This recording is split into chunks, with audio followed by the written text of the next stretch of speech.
Morning, Joshua. Morning, sir. How we doing? Good, mate. Yourself? Yeah, not too bad, thank you. Podcast 3. Podcast 3. What are we moaning about today?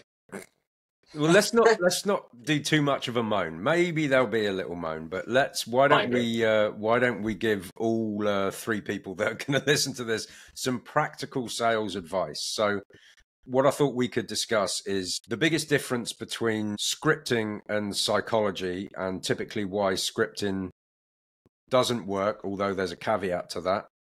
And then we can talk a little bit about how to utilize psychology to your advantage in a sales process and things like that. Reckon? Sounds good. I'm down. Let's do it. Cool. Where do we want to start?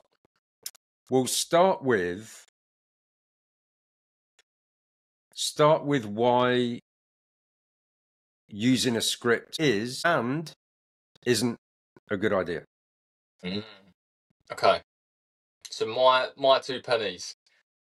If you are brand new to sales or you're very inexperienced, now caveat to that, I'll come back to it. If you're new and inexperienced, having a script is going to be your crutch that gets you through the conversation. Because going in hoping and praying just to try and wing it is probably not going to deliver fantastic results. So asking the right questions. Well, because, I could, go and look at a car engine and read a manual about, this is, a carburetor, this isn't a spark plug. Doesn't make me a mechanic, doesn't give me a deep level understanding of how to diagnose the root cause of a poorly performing engine. Right? So a script is a crutch that I can lean on. Essentially, not to bullshit my way through the conversation, but until I have a much deeper level of understanding, until I've studied mechanics and can diagnose it, until I've studied sales and biopsychology and understand why I'm asking the questions, what I'm trying to actually pull out of it, then it is my crutch. Okay. Does that make sense? Is a crutch a bad thing to have? Well, not necessarily. Like I said, if you're new to it, and, we've both done it where we've sat and listened to other people's sales calls and thought, that was an amazing question. I've never asked that question. I'm adding that into my bank. Yep. So you build your own sort of internal script, essentially. But the point of the script is to pull out what you want to know from your prospect, right? How to guide them through the conversation. The problem as we see it when you are only reliant on a script is no sales conversation is ever going to follow a script 100% A to Z, start to finish. So if you are reliant on the script and someone goes off script, what happens? Well, shit pants. Most closers go, where do I go from here? So having it there as a crutch, as a guide, yes, fantastic. Having a framework and a deeper level psychological understanding of why you're asking the questions, you can sell anything. You can walk into any conversation and never get lost. Yeah. Yeah? What's your take on scripts? I agree with you 100%. I think when you're brand new, you need a script because you need to understand what questions you need to be asking at what stage, but to your point, and why you're asking those questions. It's not just knowing the question. You've got to understand the reason behind the question. Why am I asking this? What is the answer that I'm looking to get? What is the emotion I'm looking to trigger or avoid, whichever it may be. So that's one thing. I think for me, when you're brand new, use a script because it gives you a framework. But the way I teach people is you need to come away from that script as fast as possible. And I don't mean forget it. What I mean is just memorize the bank of the types of questions you need to be asking in order to elicit the correct answers and emotions for the person that you're speaking to. So once you come away from it and you just have it in your mind as a framework, you're able to be much more conversationally flexible which, like you said, sometimes people get hit with a question and they just, go to bits because, oh, well, that's not on the script. Right. Whereas if you just utilize it as a framework, you can come off the framework. You can, have a dialogue about that question that they've asked and then just as easily ping straight back in. And I had a conversation with a business owner a few days ago. And I said, one of the things we'll probably need to do is we'll need to review your script and your pitch and just make sure that's tightened up. No, we don't need to do that. I said, okay. Why do you say that? And he said, well, because we've refined that script over years and years, and it's really good. I said, okay, fair dues. Is everybody on your team selling at exactly the same rate of close? Like, what's your top guy doing? And he said, oh, he crushes. He's closing about 38-40%. I was like, all right, pretty good. What's your worst person do? He was like, yeah, he's really underperforming, about 15%. And I said, are they both using the same script? He said, yeah. I said, then it's nothing to do with the script. It's to do with the delivery of that. Because if you take that script and you give it to somebody with social anxiety, it doesn't matter how good the script is, doesn't matter what the words on the paper say. If you don't deliver those words correctly, they're going to fall on deaf ears. It's not going to mean anything.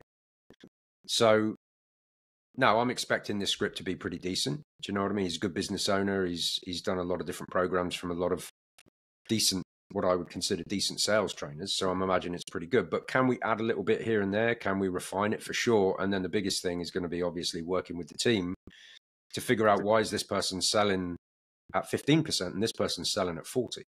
Because clearly there is a disconnect in there somewhere. And I can almost 100% guarantee it won't be the words on the page. It's going to be the utilization of those words and phrases, how they're landing. And that's all to do with tonality, conviction, everything we talk about all the time. Yeah. But to add to that, if the top rep was at 38-40%, the bottom is at somewhere between 10 to 15, we, again, have both seen it before, where even adding in a couple of questions to that script could be the difference between that 10 to 15er being at 20 to 25 and that 38 to 40 being at 50. Yeah. I.e. having something around doubt, pre-handling objections. So building that script, whether that's on paper, whether it's internal, adding into your long-term framework, there is still a lot that can be done, right? Yeah, I agree. It for me, the biggest difference is because the reality is this: I've seen really good scripts. Like, I've read through scripts and gone, actually, that's freaking good. Do you know what I mean? And the sales team struggle to close a bean. And I've seen people, literally no sales script. They're just all doing their own thing, pinging off in all directions. But the team is crushing it because everybody on that team is selling with such a high level of conviction. They really believe in the offer. They are in an internal Slack channel where the clients' wins are being posted in their daily. So the sales team is constantly being reminded, holy shit, we're changing lives here. Do you know what I mean? So that level of conviction is always more important to me than a script. Now, if you can combine the two, have a good script / framework and have a sales team that sells with a super high level of conviction, game over. Yeah. If we could find a way. So one of the big problems that I have with scripts is it's not that they are on paper. It's the fact that, probably 90% of what is in that script is going to be really good. The problem is you might need something that's on page 5 and you are on page 1 at that particular point in the conversation. Now, if you have to refer to page 5 to go, oh, they've said that, hang on, let me scroll through, let me find a really good rebuttal to that to really nail it. Well, you're not fully paying attention to the prospect. You're, distracted rather than just being natural and in the conversation. So if you could just have like Elon Musk's Neuralink implanted in your brain where it said, cool, they've said this, now I'm going to follow up with this, and it's perfectly scripted, that would be ideal. But we all know we're reading it off Word documents and Google Sheets, and it would be very stilted for us just to try and very quickly scroll through. Perfect. There's the rebuttal I needed. So when you're not reliant on that and you are a bit more emotionally intelligent and you understand why you're asking what you're asking, it's a lot easier just to have a natural back and forth conversation. And when I was sort of coaching one of the teams I coached the other day, I said to him, I was like, if you go out for Sunday lunch with your mum, your nan, or you're just speaking to anyone, do you need a script to have a conversation? Well, if you've got the interpersonal skills of a wasp, maybe, but most of us are just able to have a back and forth conversation. Yeah. So why can we not just apply the same thing there in a sales call? Well, for most people, it's because they don't have that deeper level understanding, and without the script, they fall to bits. I think what they do is they find themselves in no man's land, meaning they've learnt somewhat of a script or a framework so that they now understand how a sales conversation should flow. Mm-hmm. And they're somewhere between that and being able to have a natural conversation. And it's the same principle that follows learning any skill, right? You are first unconsciously incompetent, and then you're consciously incompetent, meaning now you know what you don't know, whereas before you didn't know what you didn't know. Then you become consciously competent, so you can do it a little bit like driving a car. Right now I can drive, but I've kind of got to think about everything I'm doing. And then you become unconsciously competent, meaning, you know, if you've driven a car for any length of time, you just get in it, you go. Half the time you don't even remember the journey. And it's the same when you learn anything, and it's no different to learning a sales process, a script, a framework, whatever you want to call it. You've got to go through that transitionary period where it's really frustrating, where you're trying to learn, and all of a sudden, you know, you get to that second phase and you're like, oh my God, there's so much I don't know.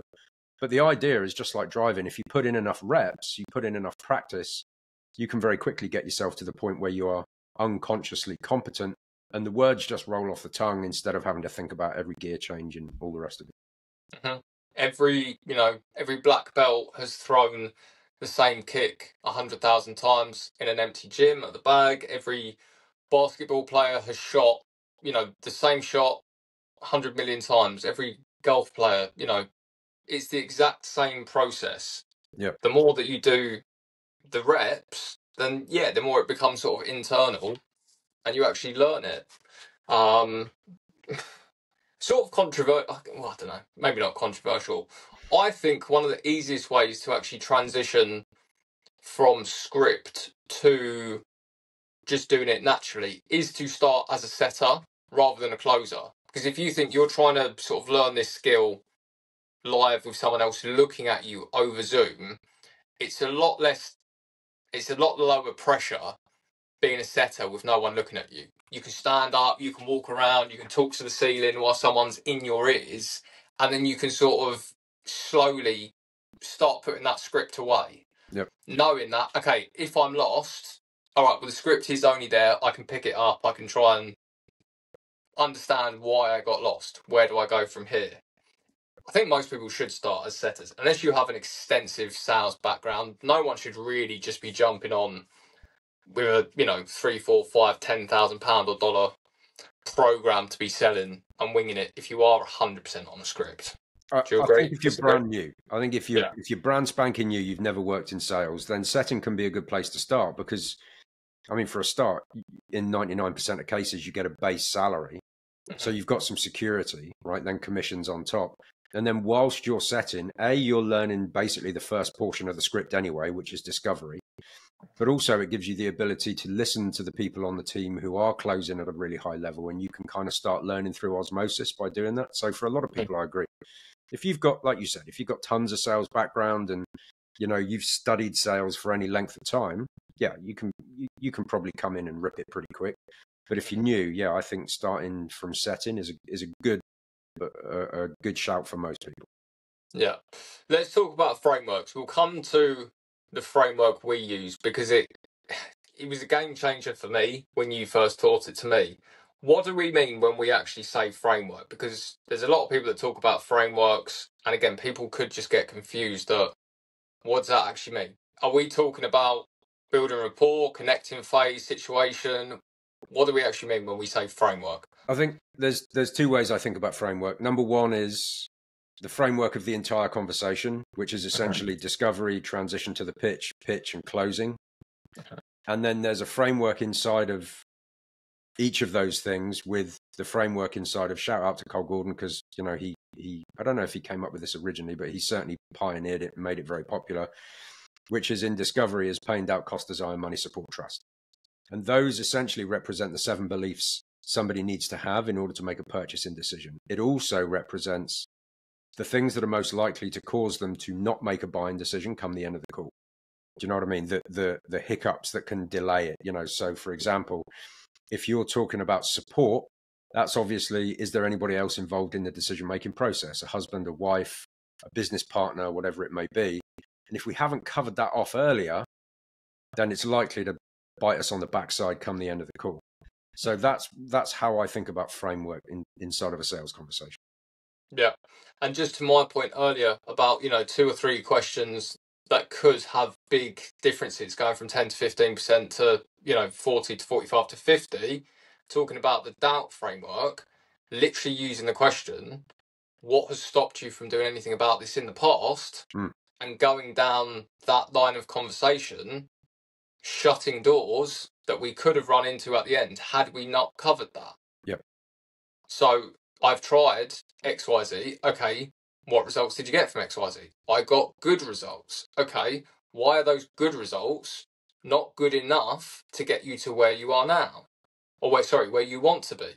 Because XYZ. Okay, we've handled that off of the back of one question and then just exploring it.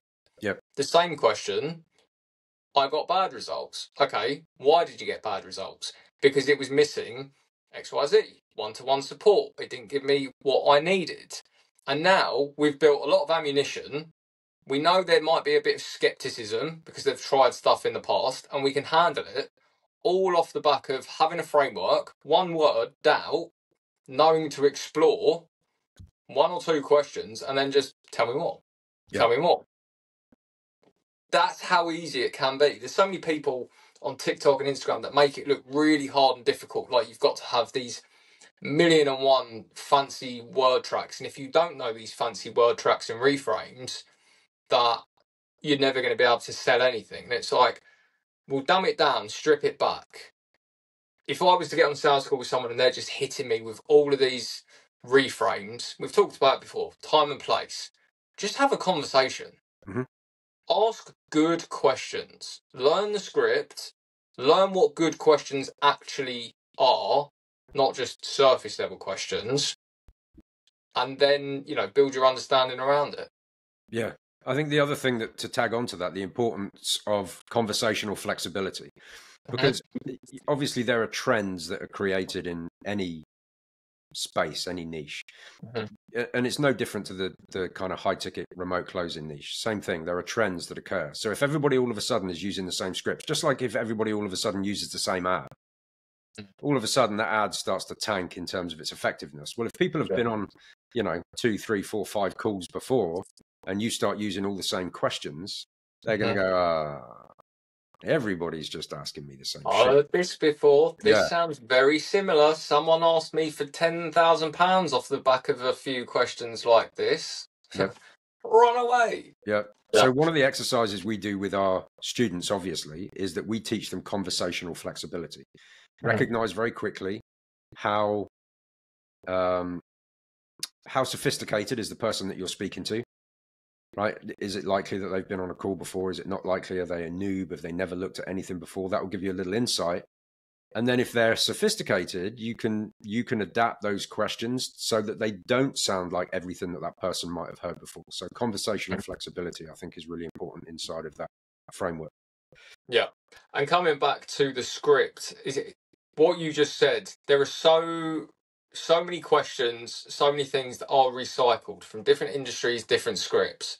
If people have heard it before, sales resistance is real. If in the first 60 seconds of the call, they hear a scripted frame that sounds very unnatural of, okay, so what we're going to do is we're going to take a look at XYZ, see what sort of things that's done, not done, ultimately where you'd like to go. If it sounds like a good fit, we'll maybe walk through some next solutions. Yeah, I've heard that fucking the last 5 people I spoke to. Yeah. So many different things. Money aside, in objection handling. If I get to the end of a call, someone says to me, money aside, I know, because we're in sales, we're going down an objection handling loop. Yeah. I could probably map out the exact questions they're going to ask me. Now, prospects might not be that sophisticated, but they might have heard, okay, money aside, does XYZ make sense? Do you see yourself doing XYZ? Why do you see it? We're clever people, right? We're going to pattern recognise, Yeah. hang on, the guy that I spoke to 5 minutes ago, oh, but he's just asked me the same skydiving theory frame. That's weird. Yeah. How heavy is the head that wears the... What the hell? Are these the same people? Like, am I just... Yeah. Am I in the Conversational twilight zone flexibility. because I've heard all this shit before? Yeah. So Yeah. conversational flexibility is super important to be able to Yeah. change things up on the spot so it doesn't sound like what they've heard before. Yeah. But that's the thing. If again, coming back to the main point, if you are relying on the script to try and get through that, just have a conversation. The way that I like to try and think about it is, if a family member, a friend was a struggling alcoholic, they've got a pain that is real and needs to be solved. Mhm. I would not need a script to understand that person and try and help them. That is the level of conversation that we want to be having as salespeople, closers, whatever you want to call it. Your only agenda is to help that person. Correct. Without needing to, have a question on a script to go, okay, where do I take this? Yeah, exactly. It comes from good sales, in my opinion, comes from head and heart. Mm-hmm. Do you know what I mean? Thinking the right way, and then from your heart wanting to do the right by that person. And sometimes what's right by that person is not being nice, it's being kind. Mm-hmm. Do you know what I mean? It's easy to be nice. It's easy to say what they want to hear because they've Mm-hmm. probably got friends and family around them that tell them what they want to hear all the time. What's much more difficult is to have an honest conversation, being Mm-hmm. kind to them and telling them sometimes what they need to hear. Mm-hmm. Because sometimes what they need to hear is, dude, you need to get out of your own way Mm-hmm. because you're in it, which is why you've been stuck for the last 3 years.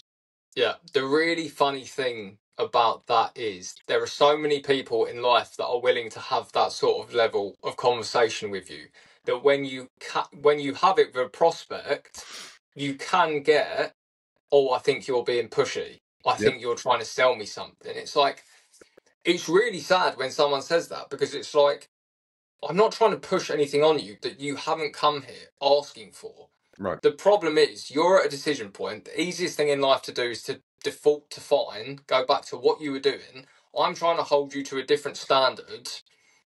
No one else does that. Everyone else is quite happy to let you cruise for the next 5, 10, 15, 20 years of your life and achieve nothing. Here I am saying, here's an olive branch. Yeah. And you're going, oh, I feel pushed, I feel pressured. Now, it depends on your approach. If you've been, the Andy Elliott sort of high energy in their face, sign a contract, then yeah, they might feel pushed and pressured. If you're asking them emotionally intelligent questions and holding up that mirror, then it's like, dude, come on. Let me help. I had a prospect tell me that once. They said, I'm feeling like I'm being pressured. And I said, so what a lot of closers do is they lean out. They go, no, not at all. No pressure here. And then proceed to try and pressure them, right? It's like, dude, don't lean out, lean in. And so I said to this person, I said, yeah, I bet you do feel pressure. I said, and the reason is this: when you come into this program, I'm assuming that you want the coaches to hold you accountable, to hold your feet to the fire, to be there like a proper coach should be, and kind of kick your ass when is necessary in order for you to get the result. Or do you just want the coaches to leave you alone and let you do your own thing, even if they can see you going off the rails? The person was like, oh, no, obviously I want the coaches to hold me accountable. I'm like, right, well, that process starts right now. So if you feel pressure, that's on you. But my job is to make sure that you get a result. And you've told me 10 minutes ago, bouncing from thing to thing to thing, never pulling the trigger, dealing with a ton of procrastination has kept you stuck. So what kind of an asshole would I be if I allowed that to continue? I said, now I know that's not comfortable for you, but growth never comes from inside of your comfort zone. Would you agree with that? And they said, yeah. I said, so if you feel pressure, that's because you're potentially about to do something that can change the course of your life. And the reality is you're always going to feel that pressure. You could give it 24 hours, 24 weeks, 24 years. You're still going to feel that pressure when you come to do it. So I wouldn't be doing my job if I didn't hold your feet to the fire right now. Mm-hmm. And they were like, fuck. And then what was crazy is their next question to me was, what do you think I should do? So then, because I've stepped into leadership and because I've just told them the truth, I've just been real with them, probably for one of the few times in their entire life that somebody's actually given them a home truth. told them what they need to hear, not what they want to hear. They were like, what do you think I should do? Honestly, what do you think I should do? I said, you should do it. I said, you should just fucking do it. And they were like, okay, let's do it. Can we break the payment? I said, if we break the payment, you ready to go right now? Take my hand and let's do it. They went, yeah, I just need like a 2-pay. I said, okay, we'll do a 2-pay. And they were like, in. So I think it just comes from, just be real with people. Being like, a lot of people say, oh, I just don't want to seem pushy. My response to that is, okay, so essentially you're being selfish because you're more worried about how you feel than you are about doing what's correct for that person. So, you know. Yeah, I mean, I very much prescribe into burn the boat. We all know the chances of, if someone does get off of that first call and they don't close, the chances of us ever speaking to them again it's not next to none. It's like 0.01%. There are a very, very tiny amount of people. If they don't close in that first call, we are never going to speak to them again. So for fear of coming across pushy, like you said, most people will lean out and that internal urgency just, leans out with it. You give them breathing room, go, no, I'm not being pushy. All right, why don't you just go and think about it? Cool, done. You've just potentially screwed up the next 10 years of that person's life by letting them sit in indecision for even longer. Like you said, lean in. At the very worst, they're going to say yes, they're going to say no, they're going to say piss off. 100%. Okay. Well, it's still a 50-50. They were going to say yes or no anyway. You've just added in a second way of saying no, which is piss off, and they put the phone down. Yep. Right? But the flip side, the flip of that is I've got screenshots and messages and emails still on my laptop of people that said, I just want to say thanks because I'm a month into the program. I'm already getting great results. And if I'm being honest, if you hadn't held me accountable on that first call, I wouldn't have done it. So I just want to say thanks. And I've got countless amounts of those. Now, like that is obviously counterbalanced with the occasional piss off, right? But that's okay. That's that person's decision and I'm okay with that. Yeah. But for the people that I did bring in, for the people that did get great results, for the people that sent me an email or a text saying, look, I just want to say thanks, man, because I wouldn't have had the bollocks to do it if you hadn't been on that call with me. That is an amazing feeling, you know? Yeah. And I had a similar one the other day, which is one of the call recordings that's in our academy, is a woman who for 40, 50 years of her life basically hadn't had a good night's sleep. She was drinking 2 bottles of wine a night just to fall asleep, was pretty much ready to kill herself. And I got a message from her. She was 4 weeks inside of the program the other day, and I just got a random message at 3 o'clock in the afternoon on a bad day saying, Josh, I just wanted to say thanks. And then just a 2-sentence sort of follow up to that. And I was just like, had to just unplug from everything, because that was really a make or break call. If I hadn't been the person that I was and I helped her, and that could have had life-changing consequences for that person. Yeah. Just getting them sort of messages where it's like, just want to say thanks. You're just like, oh my God, hand on heart. Dude, it brings a tear to the eye. Do you know what I mean? Sometimes, because when you're doing it for the right reason, I know there's plenty of people out there that will do it for the wrong reason and they get commission breath at the end of the call. And then they're like, they're just trying to wrangle them over the line because the only thing they can focus on is commission. Dude, prospects will smell that. They will smell that commission breath for sure. Yeah. Do you know what I mean?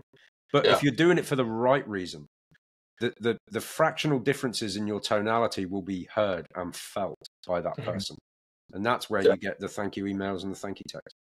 Yeah, but that particular call is one of the best examples that I can give anyone of ditching the script, because there was no script at all. Yeah. It was literally 5 minutes into the conversation, and I asked her the question, because she came on and she said, oh, by the way, I'm the wrong targeting for this. I can't afford it, so this is probably a waste of time. 5 minutes in, got to the fact that she was spending £500 a month on alcohol just to fall asleep. And I asked her the question, okay, if you continue doing that for the next time frame, where does that put you? And she turned around to me and said, hopefully dead. what script is equipped to handle that? There isn't one. It doesn't exist. That's where you've got to be a human being. Yeah. Yeah. That's where you've got to understand the level of what that person has just said to you, your level of, what's the word? Your level of, Integrity. oh, my mind's gone blank. Your level That's never of, happened before. it's a good thing we're using this AI clipping software. Your level of. I'm not clipping this. This is staying in. Exactly. What is the bloody word? I don't know. Your level of. Integrity, accountability. Keep going. Your level of Responsibility. Jesus. we got there. Your level of responsibility in a situation like that, if someone turns around to you and gives you the answer, hopefully dead, that is like switching from salesperson to, I'm potentially here to save this person's life. Yep. And I am doing that with the power of my intellect and the words that come out of my mouth. If you can do that, that is so powerful. It's a great feeling. It's a great feeling. And if you can do that, you are serious. You have learnt sales and psychology to some extent. You've transcended the script. You've transcended the script. Exactly. But if you are just reliant on the script and someone turns around to you and says, hopefully dead, where do you go from there? Do you look for the highlighted cost of inaction section and go, what do you do? Mate, the reality is how many people would have done that? How many people would have done that? And they would have gone, well, what happens if you don't do anything? Do you know what I mean? Yeah. Like, that's not what that person needs. That person needs an arm around the shoulder, and they need to be heard, and they need to be understood, and they need somebody to show up for them properly, like a human being. Go on, you'll find it. Has that had an impact on you? That is the reality. Yeah. And that could have been, if you had someone who didn't have emotional intelligence who got on a call with that woman, you would never know. She could have walked out of her front door the next day and just walked in front of traffic. Yeah. I would never know. No. But I would know internally I didn't do everything for that person. Love it. Yeah. On that bombshell. Have we got anything else to add? Any other nuggets around? Well, let's just do a little bit more on paid out cost desire, or where they can at least find out about it. Where they can find out about it? Yeah. Plug what we do. They can. Oh right. Oh, sorry. I get it. Well, I mean, they can follow you or I on social media. Closer Josh, or Business Coach Jeff on IG. Or just my name, Jeff Ketterer, on TikTok or Facebook, or High Ticket Sales Academy on YouTube. Any one of those will do, and they can probably learn a ton just by going through each of our content. Yeah, but the point of what we do is we make real sales training accessible without spending £10,000-15,000 of dollars. You can come in, you can train with us 4 days a week. However, that might be going up to a little bit more than that. That's to be decided. We're massive on community. We're massive on giving people the right information, not just creating script reading zombies and, £10,000 just to have to read a script. We're creating salespeople, not scripted robots. We are creating transformationalists. That rolls off the tongue nicely, doesn't it? Because we've talked about it before. What is sales? It's selling transformation. Whether you sell a marketing service, whether you sell weight loss, you are not selling a meal plan and accountability. You are not selling predictable lead flow. You are selling the future version of that person without those problems. 100%. That's where you need emotional intelligence. That's where scripts fall short. Because if you don't understand what someone, the buying psychology, why they are actually trying to buy your thing. Joshua, always a pleasure, mate. Always a pleasure. Let's pick it up again soon. Cheers for now.